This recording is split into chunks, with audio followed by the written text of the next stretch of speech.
Azpilicueta all'Inter. Non è una trattativa conclusa, ma arrivano sempre più conferme dopo la notizia lanciata nelle scorse ore da Sky. Il capitano del Chelsea può liberarsi dall'ultimo anno di contratto con la squadra londinese e può arrivare all'Inter, quindi a parametro zero, un Inter che sta muovendo passi importanti per poterlo ingaggiare subito. Sta per compiere 34 anni e quindi questo sta facendo estremamente discutere anche nel gruppo Telegram di Passione Inter.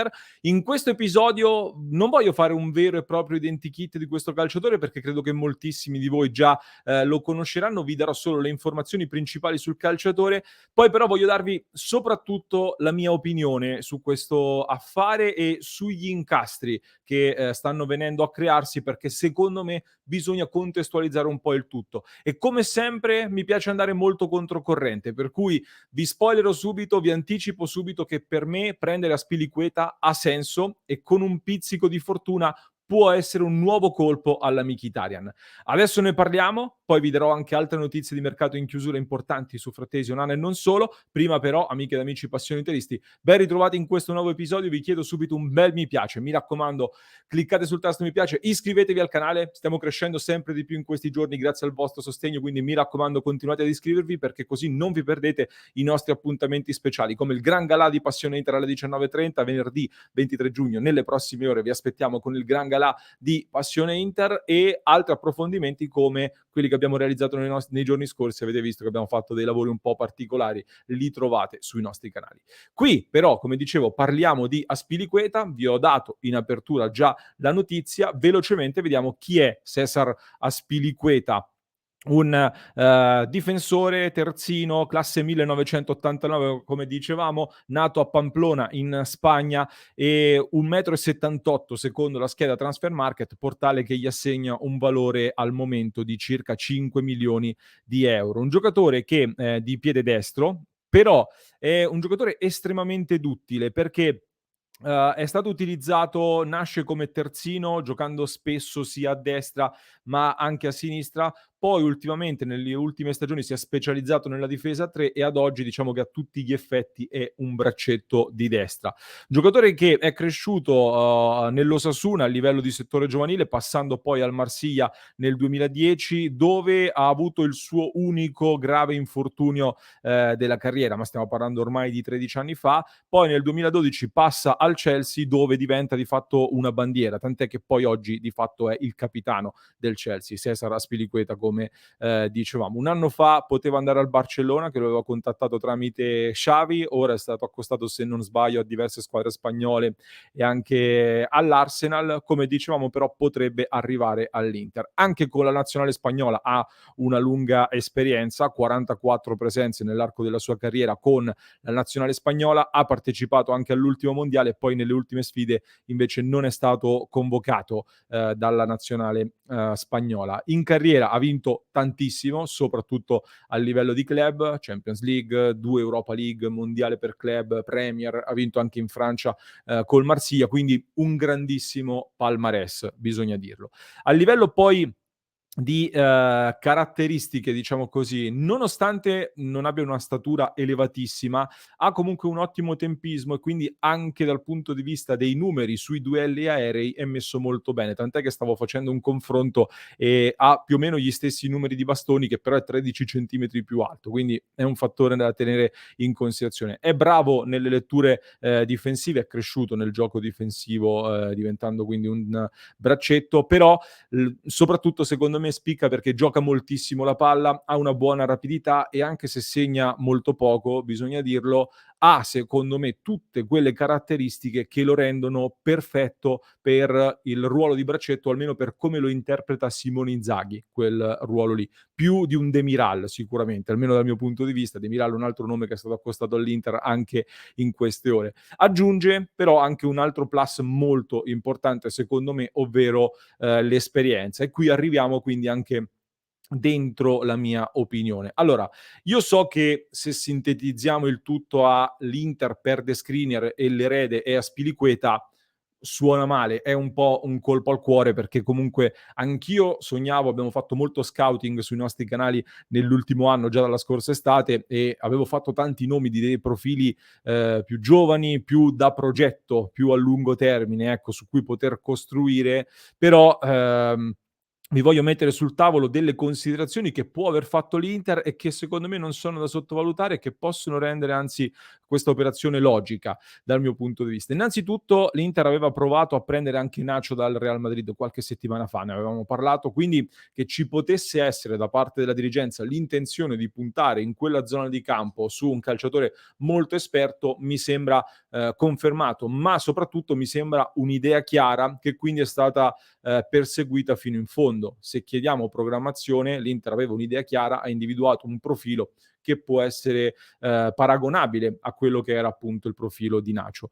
E questa cosa, devo dire, comunque mi piace perché c'è un'idea chiara. E poi perché c'è questa idea di puntare su un profilo così esperto? Provo ad interpretare, guardo come si sta configurando il mercato e vedo che è probabile che l'Inter nelle prossime settimane in questo mercato perderà diversi senatori, perché Dzeko è andato già via ufficiale al Fenerbahce, Brozovic potrebbe partire, D'Ambrosio, Andanovic lo stesso e altri movimenti potrebbero esserci. Quindi l'Inter sta perdendo una grossa fetta di esperienza e di abitudine ad alti livelli e per me in uno spogliatoio i giocatori vincenti servono, giocatori con questa abitudine e questa mentalità. E a Spilicueta aggiungo, non è solo uno che ha vinto tanto e che ha questa personalità e questo bagaglio di esperienza.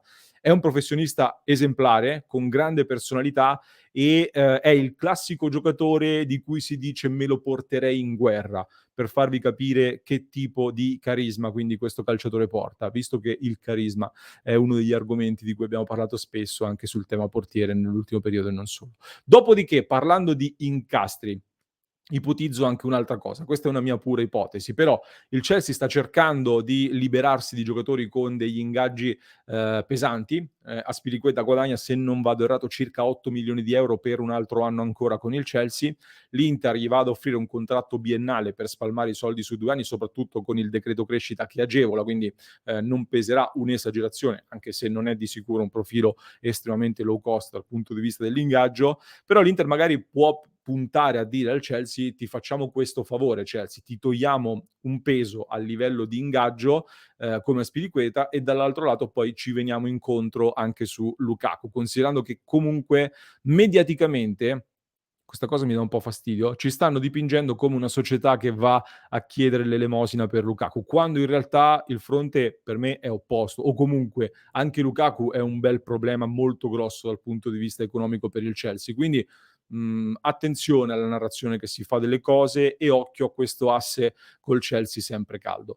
Detto questo, a proposito di incastri, vi voglio far vedere la nostra grafica dove teniamo aggiornata la formazione dell'Inter e i vari incastri sul campo, allora con gli scenari di mercato, lasciando da parte per il momento la Porta, Azpilicueta lo mettiamo col punto di domanda, lo mettiamo come diciamo come riempitivo della casella lasciata vuota da Skriniar sul centro-destra. Un giocatore molto duttile, dicevo, l'Inter sta facendo molto mercato su calciatori duttili che possono interpretare più ruoli e quindi la configurazione che abbiamo in questo momento prevederebbe di base Darmian e Azpilicueta a destra, con entrambi questi profili che possono giocare all'occorrenza anche a sinistra o anche da quinto dovesse servire, forse più Darmian ci vedrei in Italia da quinto che Azpilicueta, ma entrambi comunque hanno queste caratteristiche dentro. A sinistra, alle spalle di Bastoni, ho messo Bissek, che è un profilo caldo, vedremo se questa trattativa si concretizzerà. A noi risulta che l'Inter sta continuando ad andare avanti ed è ancora in vantaggio su questo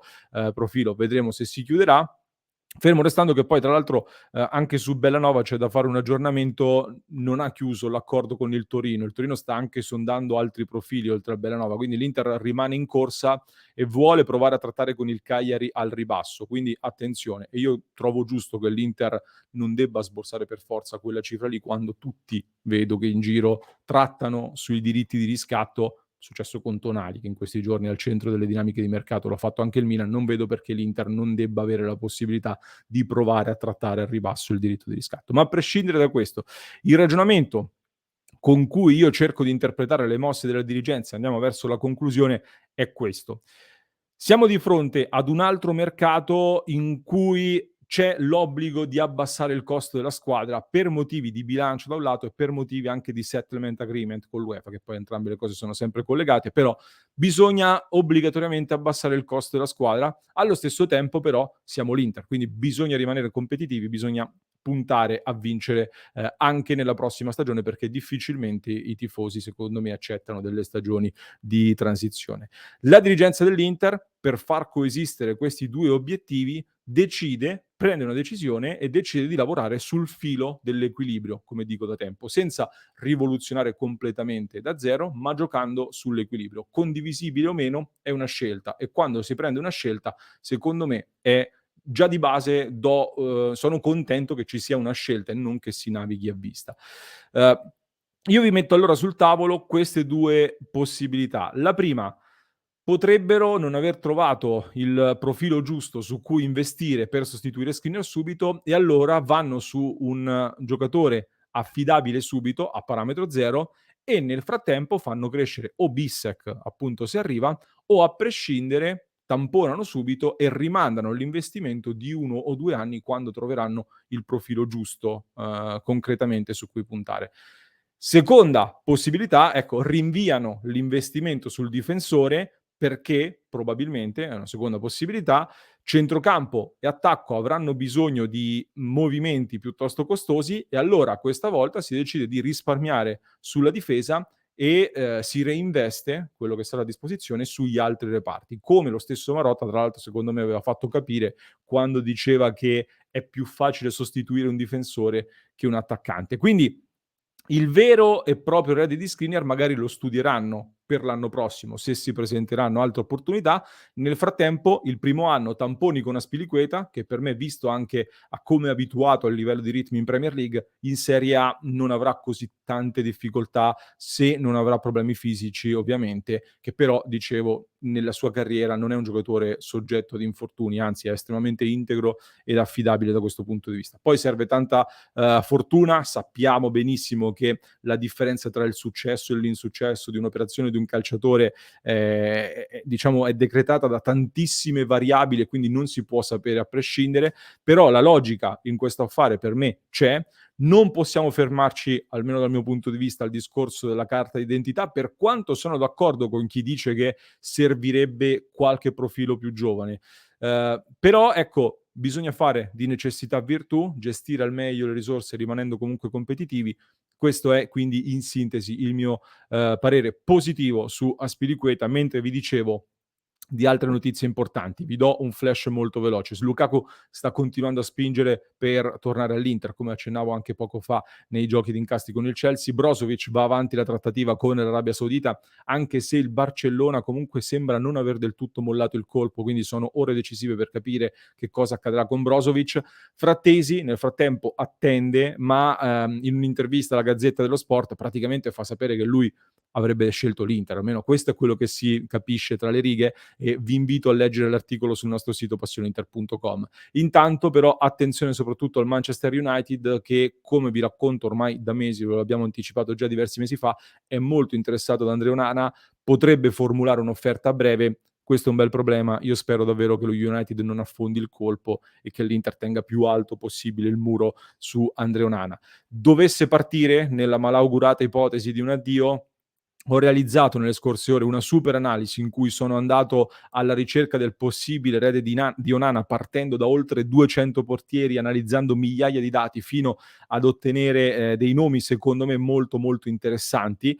E se non avete recuperato questo contenuto, vi ricordo intanto di sostenerci, mi raccomando, dateci supporto, iscrivetevi al canale, consigliate i nostri contenuti. Vi lascio il link in descrizione per chi ci ascolta in podcast, mentre per chi ci segue da YouTube vi basta cliccare qui.